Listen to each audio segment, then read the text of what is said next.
नमस्कार दोस्तों, टीचर भी यूट्यूब चैनल में आपका एक बार फिर से बहुत बहुत स्वागत है। शिक्षक एवं शिक्षा जगत की बड़ी खबर पाने के लिए सबसे पहले चैनल को सब्सक्राइब कर ले और बगल के घंटा बजा दे ताकि आपको सबसे पहले वीडियो प्राप्त हो सके। इस वक्त नियोजित शिक्षकों के लिए सबसे बड़ी खबर आ रही है। 1,87,000 सक्षमता परीक्षा पास नियोजित शिक्षकों के सर्टिफिकेट वेरिफिकेशन की प्रक्रिया में के पाठक ने किया बड़ा बदलाव। 1,87,000 नियोजित शिक्षक जिन्होंने बिहार सरकार द्वारा आयोजित सक्षमता परीक्षा उत्तीर्ण कर विशिष्ट शिक्षक बनने की इंतजार कर रहे हैं, ऐसे सभी शिक्षकों के सर्टिफिकेट वेरिफिकेशन की प्रक्रिया में शिक्षा विभाग के अपर मुख्य सचिव के पाठक ने बदलाव किया है। अब सभी शिक्षकों के सर्टिफिकेट वेरिफिकेशन की प्रक्रिया बदल जाएगी। अब इन शिक्षकों को शिक्षा विभाग द्वारा नई प्रक्रिया का पालन करते हुए अपने सर्टिफिकेट का वेरिफिकेशन कराना होगा। अगली बड़ी खबर आ रही है, IVRS का जवाब नहीं देने पर 55 HM पर कार्रवाई शुरू। 55 प्रधानाध्यापक और 10 कर्मियों को 1 दिन का वेतन अवरुद्ध। IVRS रिपोर्ट भेजने में लापरवाही बरत रहे प्रधानाध्यापक। खबर अरवल से आ रही है, जहाँ PM पोषण योजना के तहत अनुश्रवण के लिए मध्याह्न भोजन योजना की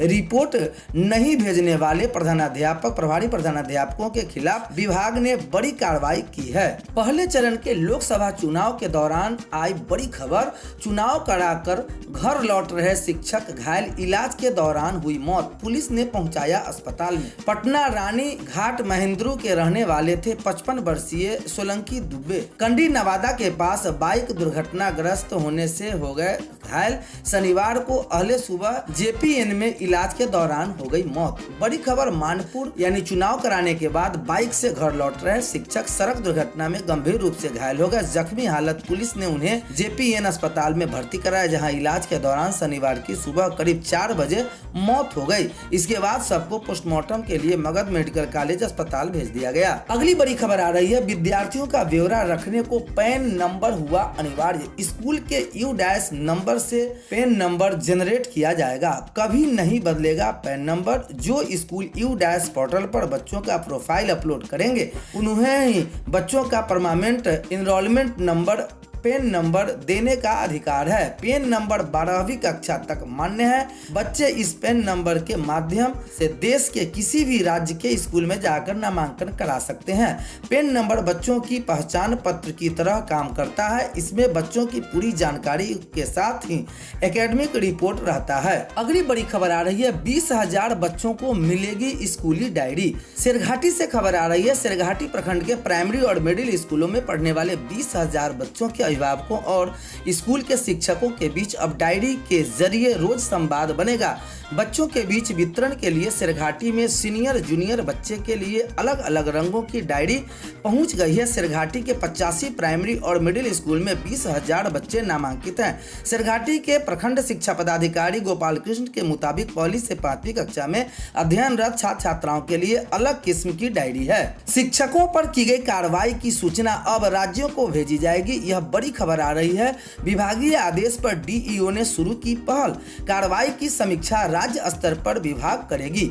विभाग को भेजी गई जानकारी जाएगी, जिसमें पुपरी में अनुपस्थित पाए गए 17 शिक्षकों की सूची। पुपरी व बोखरा प्रखंड के स्कूलों में शुक्रवार को औचक निरीक्षण के दौरान बिना सूचना अनुपस्थित पाए गए 17 शिक्षकों के विरुद्ध हुई कार्रवाई की सूचना विभाग को भेजी जाएगी।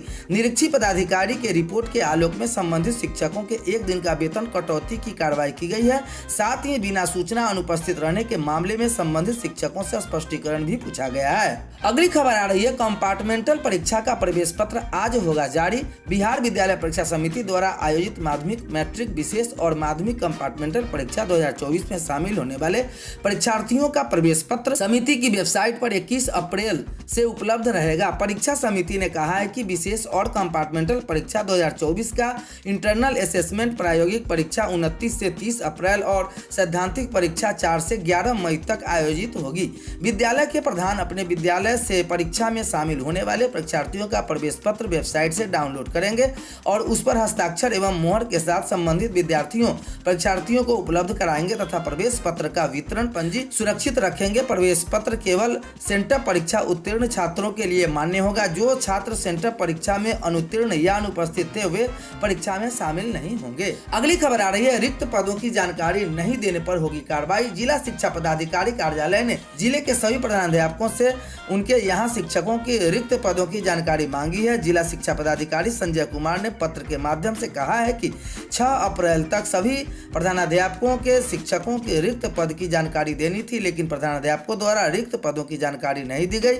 डीईओ के निर्देश के बाद जल्द शिक्षकों की रिक्त पदों की जानकारी दी जाएगी ताकि सक्षमता परीक्षा में उत्तीर्ण शिक्षकों को आवंटित जिले में पदस्थापित किया जा सके। अगली बड़ी खबर आ रही है, आगे गड्ढा पीछे नाला, यहीं में लइकन पढ़े जाला। चचरी से ढकी गई है शौचालय की टंकी। शौचालय की टंकी के दुर्गंध से छात्र परेशान। यह बड़ी खबर आदापुर से आ रही है, जहां आगे गड्ढा पीछे नाला, यहीं में लइकन पढ़े जाला का कहीं सरकारी स्कूल के इहे हाल बा। यह प्रक्रिया है भवानीपुर मौजे गांव के सबरून खातून का। बुजुर्ग महिला ने अपने गांव के उत्क्रमित मध्य विद्यालय भवानीपुर मौजे उर्दू के हालात को एक वाक्य में वही बयां कर रही है। विद्यालय में अध्ययनरत 8वीं कक्षा के अरमान हुसैन, 5वीं के जुकुल्लाह कयामुद्दीन आदि छात्रों का कहना है कि विद्यालय में पढ़ाई की कोई खास बेहतर स्थिति नहीं है। एमडीएम की गुणवत्ता से भी छात्र संतुष्ट नहीं दिखे। साफ सफाई की बदतर स्थिति से बच्चे काफी आहत हैं।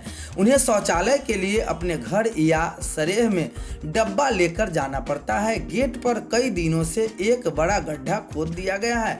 शौच के लिए बने एक सीट के शौचालय की टंकी पर बांस का चचरी रखा गया है, जिसकी बदबू व सुगंध से छात्र, शिक्षक साथ ही पड़ोसी ग्रामीण भी काफी परेशान हैं। करीब 3000 की आबादी के बीच बने गांव के नाले के सराड भरे पानी स्कूल परिसर के चारों ओर जमा है। स्थानीय वार्ड सदस्य सह विद्यालय शिक्षा समिति के अध्यक्ष मुनाक देवान ने बताया कि विद्यालय में कोई नया निर्माण कार्य नहीं किया गया है। एकमात्र शौचालय का गेट टूटा हुआ है, उसका मरम्मत नहीं कराया जा सका है। महिला शिक्षिका व सैकड़ों छात्रों को शौच के लिए काफी परेशानी होती है। एचएम मोहम्मद हारून ने बताया कि विद्यालय की स्थिति को लेकर वरीय अधिकारियों को अवगत कराया जा चुका है। शिक्षकों पर कार्रवाई की सूचना पर अब राज्य को भेजी जाएगी खबर। सीतामढ़ी से खबर आ रही है, जहां जिले में शिक्षकों और कर्मियों पर की गई कार्रवाई की सूचना अब विभाग को भेजी जाएगी। राज्य स्तर पर विभाग द्वारा कार्रवाई की समीक्षा की जाएगी। इसके बाद ही कार्रवाई के घेरे में आए शिक्षक कर्मी स्तर से आवश्यक प्रक्रिया के बाद मुक्त किए जा सकेंगे। जिले में विभागीय आदेश पर डीईओ द्वारा इसकी पहल शनिवार से शुरू कर दी गई है। डीईओ प्रमोद कुमार साहू ने बताया कि विभाग द्वारा ऑडियो वीडियो कॉन्फ्रेंसिंग में दिए गए आदेश के तहत जिला स्तर से शिक्षकों पर की गई कार्रवाई की सूचना विवरण समेत विभाग को भेजा जाना है। यदि शिक्षक सावधान रहकर अपने दायित्व का निर्वहन करने में कोई कोताही करते या पकड़े जाते हैं तो उन्हें इसका गंभीर परिणाम भुगतना पड़ेगा। जिला स्तर पर कार्रवाई के जद में आने वाले शिक्षक विभाग स्तर से ही कार्रवाई मुक्त किए जाएंगे।